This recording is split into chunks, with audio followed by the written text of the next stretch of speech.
I'm making a video on a pre-start check with Holley EFI. This was a pretty big job that I just got done doing. This was a complete rewire from scratch. Plumb this car. This is not exactly ready to start.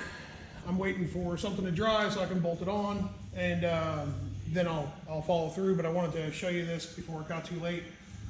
Anyway, this is an LS turbo deal on alcohol that we did a full, Holley EFI system. We used Holley to control everything in the car. There's a lot of auxiliary sensors. There's EGTs in this car.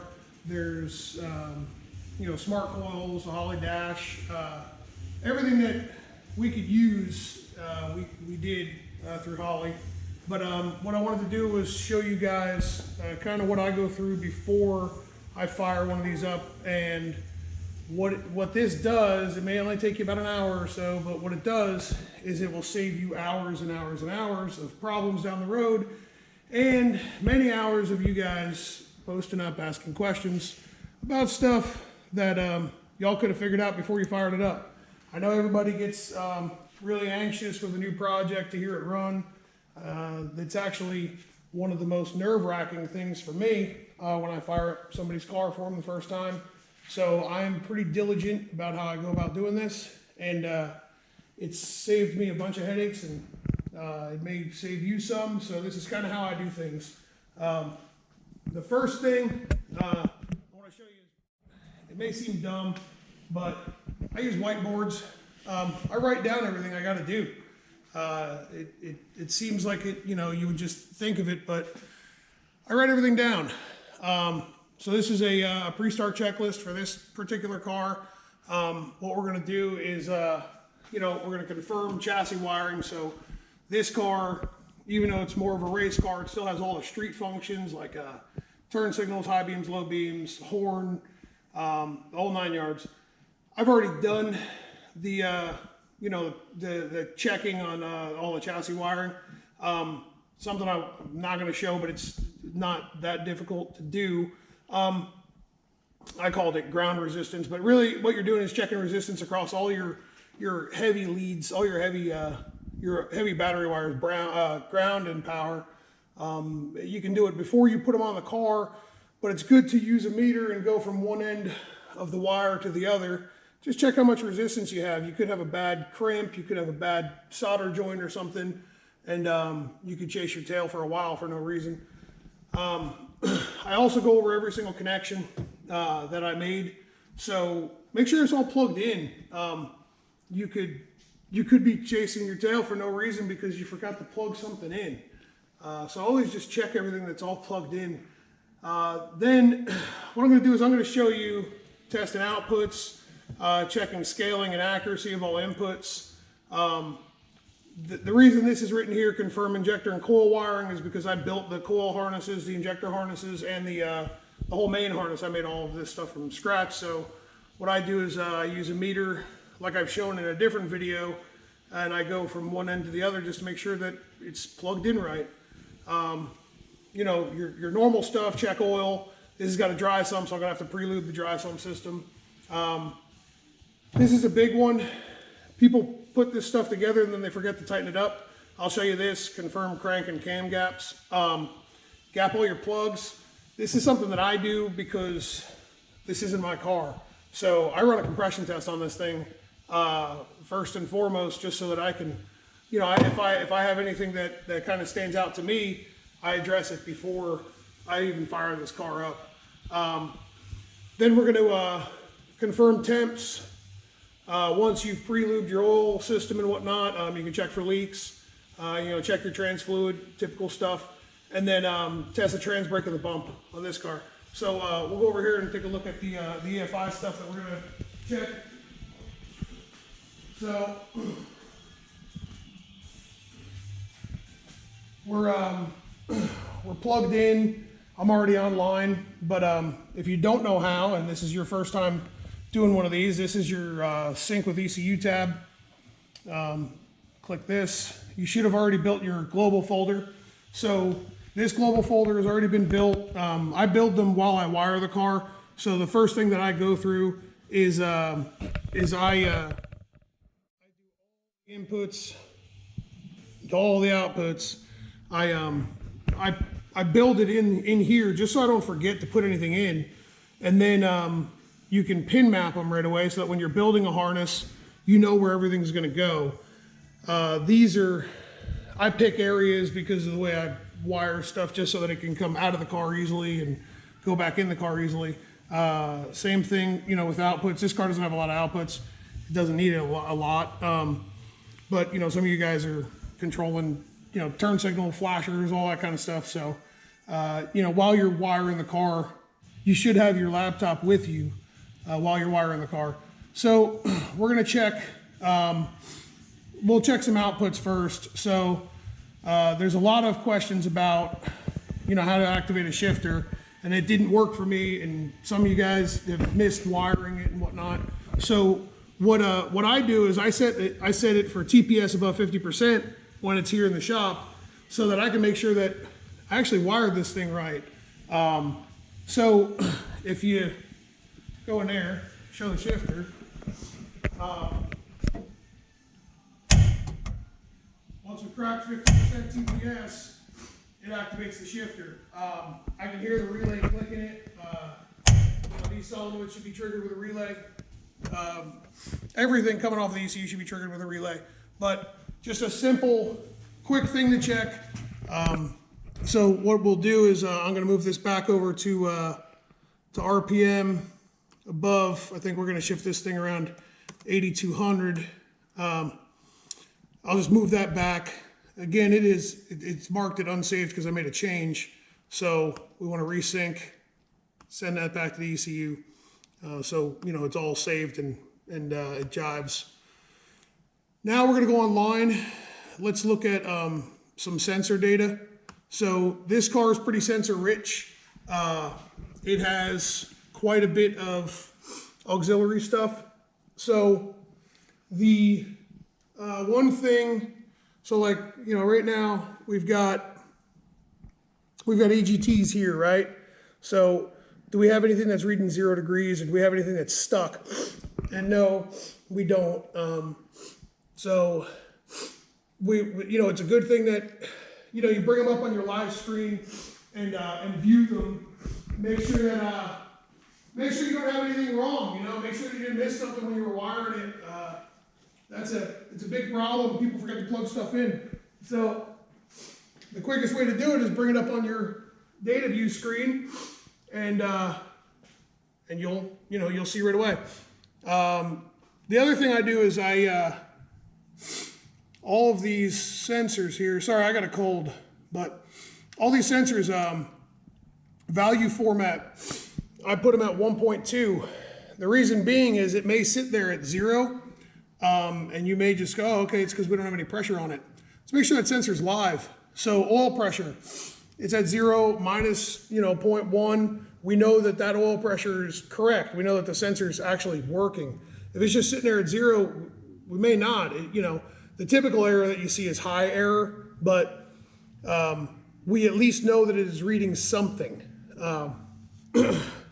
Fuel pressure, same thing, and same thing with dome.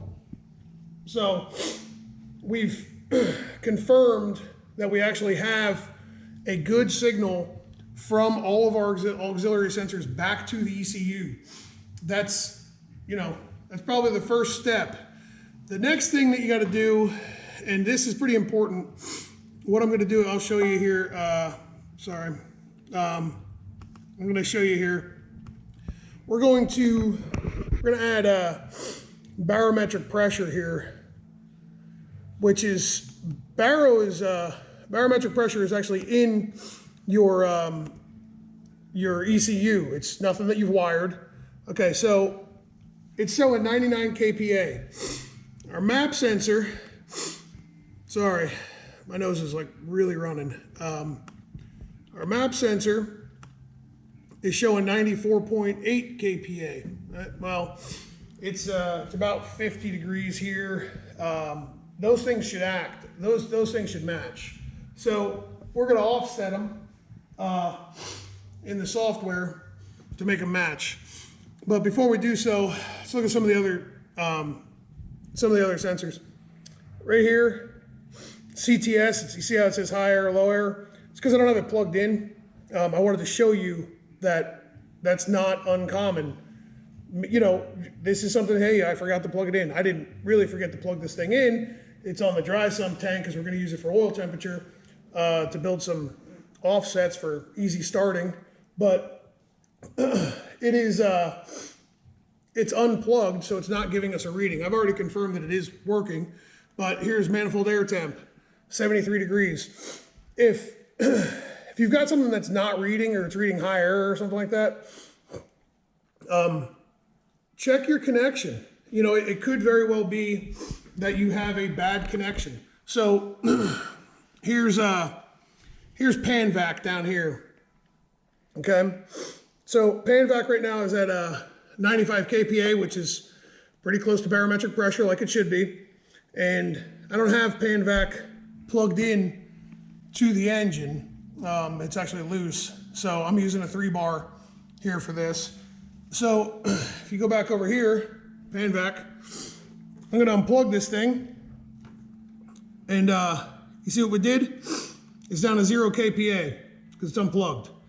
So all these things, they may seem, you know, dumb to some of you guys, but some of you guys may not know, and it's kind of important to look this stuff over. You don't want this thing to fire up and everybody gets excited once it starts running. Everybody forgets to care about all the little things that they just spent hours and hours and hours doing, because now the engine runs and everybody's in a rush to get to the racetrack. Well, the last thing that I want to do is go to the racetrack to work. I go to the racetrack to work, to race. So do your work here. Don't do it at the racetrack. It's a lot easier. So there's your, you know, just a quick overview of some of the inputs. If you find yourself, you know, hey, this thing is pan vac's reading way off. Well, let's go to the input here. Pan vac's all the way down here at the bottom. Configure. My computer decided to be slow. I've already configured this, but if let's just screw this up intentionally here, right? We're gonna set this thing to, actually, you know what? We're gonna do it even worse. We're gonna set this to a Holley 50 PSI sensor, okay? I'm just doing this intentional to show you. Now here we are, pan vac is reading 14 PSI. So you could have fat fingered this thing when you were programming it. It's not uncommon. So that's why I like to bring up a live view and just look over everything before you fire it up, because once you put the interior and everything all back together, the last thing you want to do is pull it all back apart for something that you're eventually going to consider not that important. You'll convince yourself that you don't need to do it. So we're going to go back here, and we're going to put this back to, where are we at here? Holley 3-bar. So now we'll go back to our live view and confirm. I'm sorry, this is actually a 3.5 bar, but pan vac is, you know, now it's showing accurately, well, closer to accurately.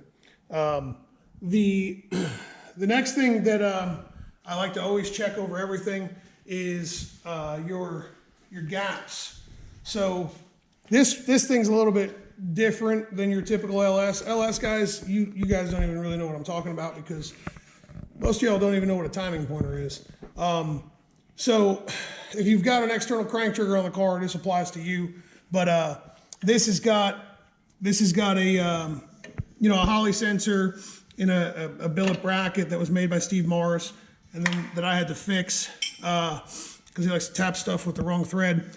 But this is a 40 thousandths feeler gauge, and that's what I wanted it at. So I'm just going to confirm that this thing's actually 40 thousandths, right? So we're good to go. We're at 40 thousandths. Nothing's moved. I've rolled the engine over a couple times. If you've got a crank trigger, when you go to fire this thing, if it's easy to get to, something you want to consider is rolling this engine over by hand and make sure there's not a lot of run out. So this is a good quality piece from ATI, and it's got the reluctor built into it. But some of the cheaper crank triggers, the external crank triggers, they've got a lot of run out in them. And what run out is you may have 40 thousandths here, right? But when you get here, you may have 60 or 70 thousandths. Or when you're 180 degrees away, you may have 100 thousandths. It's all in how tight the tolerance is when they machine this thing. So just don't always count on the manufacturer to do it right. If you've been building cars for a while, you probably know that a lot of them don't do it right. Most stuff that's custom doesn't bolt on. So check run out on them. That's pretty important. And if you find that you've got more than, say, 20 thousandths of run out, I would address the issue before you even fire the car. If it's something that you have 15 thousandths of run out, get it as tight as you can on the high spot so that it's still within tolerance on the low spot. So that's it for crank, trigger, and the sensor gap. This thing will have a cam sync off of the belt drive. That's why this is actually all apart right here. I'm waiting for something to dry. So a bracket I had to make and hook up a sensor and whatnot to go on here. But once that's dry, I'll do the same thing. I'm going to check sensor gap, and I'll check run out on it also. The last thing, or one of the last things that that you should probably absolutely look at is all of your connections, right? So I'm a little crazy when it comes to labeling and whatnot, especially for this customer. He was pretty adamant that he wanted to make sure he'd be able to plug it back in himself without any problems. So make sure, if you notice, this is loose here, right? But it's tight here. So this is kind of like a strain relief, right?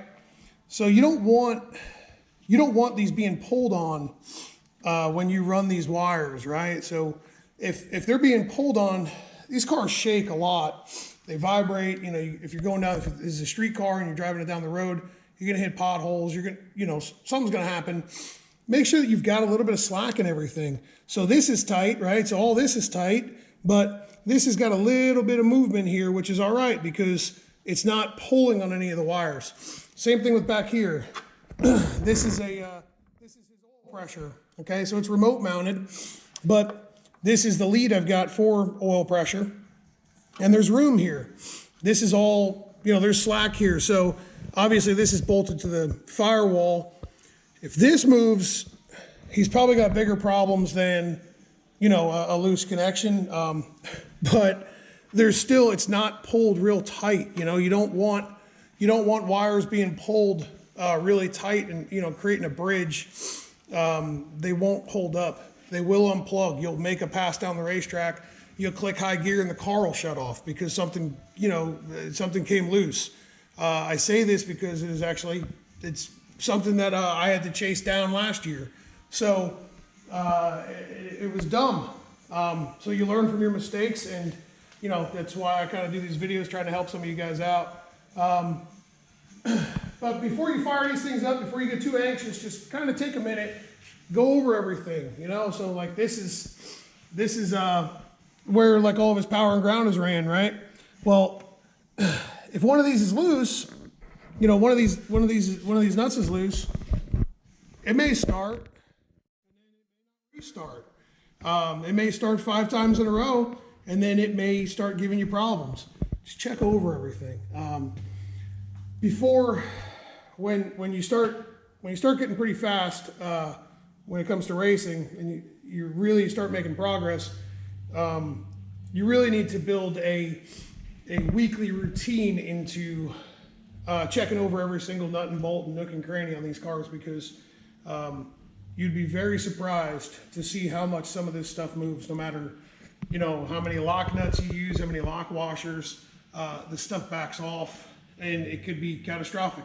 So this is kind of a a pre-startup with some of these practices should also be followed after every outing that you go to. A car like this that's got a lot of data, we're not going to look at all of this data every single pass.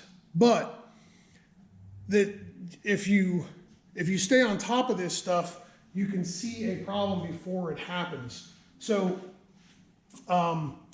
if we had something starting to loosen up, we may lose something in data. But if we don't ever confirm that it's at 0 or it's at 100, or whatever number it's supposed to be when it's off, we don't know that it's actually reading right to begin with. So last thing in the video that I'll show you here, the trans brake, right? So a lot of guys made videos on this. I don't know what else to say. I don't know why this has become so difficult, but the trans brake and the bump box, you can add this stuff to your data logs, right? So, or to your live view. So, all it's going to happen, I'm going to walk around the other side of the car and hit the trans brake, but it's going to light up green. And then I also put the bump button, right there. The bump button's right here, right? And then we've got the bump percentage right over here, which is the output. So test this stuff before you even fire it up. Don't go driving down the road and then figure out that none of this stuff works. So here we are. This is the trans brake, and we see how it lights up green. It light up green over there. Mm-hmm. All right. So now I let off the trans brake. Now I'm going to hit the bump button. Well, the bump button, did it light up? Right. So it's because it wasn't touching the trans brake. So now there's trans brake. There's bump button. So now we've got bump out percentage. Okay. Make sure they're both working. Do it before you start the car. If you do it before you start the car, you'll avoid the, hey, I'm at the racetrack about to make a pass and my trans brake doesn't work post on Facebook. That seems to be so repetitive. Do it before you leave your garage. You'll avoid a lot of these problems. But that's all I got. Have a good one. See you guys.